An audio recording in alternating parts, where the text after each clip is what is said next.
શેરબજારમાં રોકાણ કરવું ક્યારેક માલામાલ કરી નાખે તો ક્યારેક દેવાદાર પણ બનાવી દે. આવું જ કંઈક હેમેન્દ્ર સાથે થયું, પણ હવે તે પોલીસની પકડમાં છે. શેરબજારમાં રોકાણ કર્યા બાદ હેમેન્દ્રના માથે એટલું બધું દેવું થઈ ગયું કે તેણે તેના સાથીદારો સાથે મળીને જ્યાં નોકરી કરતો હતો ત્યાં જ લૂંટ કરી. ઘટના અમદાવાદ ઉસ્માનપુરા નજીકની છે, જ્યાં મંગળવારે આરોપીઓએ લૂંટને અંજામ આપ્યો. પેટ્રોલ પંપના કર્મચારી જ્યારે 9 લાખ રૂપિયા જમા કરાવવા માટે બેંકમાં જતા હતા ત્યારે જ હેમેન્દ્ર, સિદ્ધરાજ અને રોહિત વાઘેલાએ લૂંટને અંજામ આપ્યો. 3 આરોપીને અરેસ્ટ કર્યા છે અને કુલ 8 લાખ અને 65,000ની રિકવરી કરી છે. એમાંથી જે બાકીની રકમ છે આ આરોપીઓ સ્પેન્ડ કરી ચૂક્યા હતા. કપડાં લેવામાં અને એક હોટલમાં રોકાણ માટે એ લોકો ખર્ચી ચૂક્યા હતા.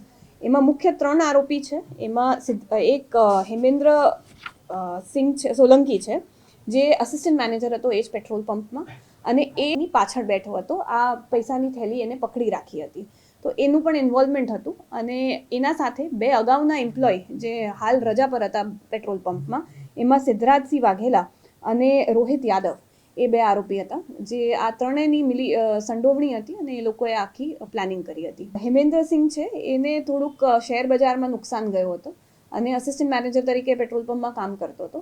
તો એને ખ્યાલ હતું કે દરરોજ આ જ ટાઈમે બેંકમાં પૈસા જમા કરવા માટે પેટ્રોલ પંપથી લઈ જતા હોય છે, અને આ રૂટ પણ એને ખ્યાલ હતું કે પાછળની સાઈડ જે બેંકથી થઈને રસ્તો જે છે એ જ રૂટથી જતા હતા.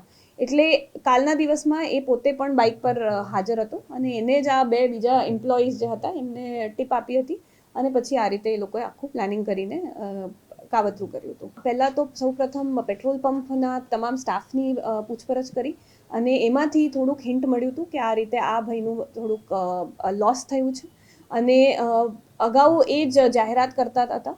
પછી આપણે સીસીટીવી કેમેરા પણ જોયું હતું, તો જે 2 જણ બાઇક પર આવતા હતા એ સીસીટીવી કેમેરા પર મોઢા પર રૂમાલ બાંધેલું હતું, પણ એમની ઓળખ પણ અગાઉ પેટ્રોલ પંપમાં કામ કરેલા એમ્પ્લોય સાથે મળતી હતી.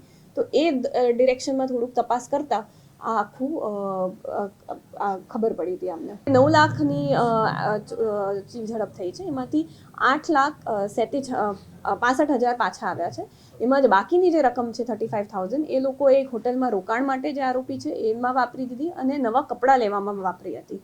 તો એ પ્રમાણે આટલી રકમ ઓલમોસ્ટ રિકવર થઈ છે. પ્રાથમિક દ્રષ્ટિએ થોડાક દિવસોથી આ એમની પ્લાનિંગ ચાલતી હતી, અને ઓલરેડી એમને ખ્યાલ જ હતું ટાઈમિંગ ને બધું, અને કયા બેંકમાં જાય છે, કયું રૂટ લે છે.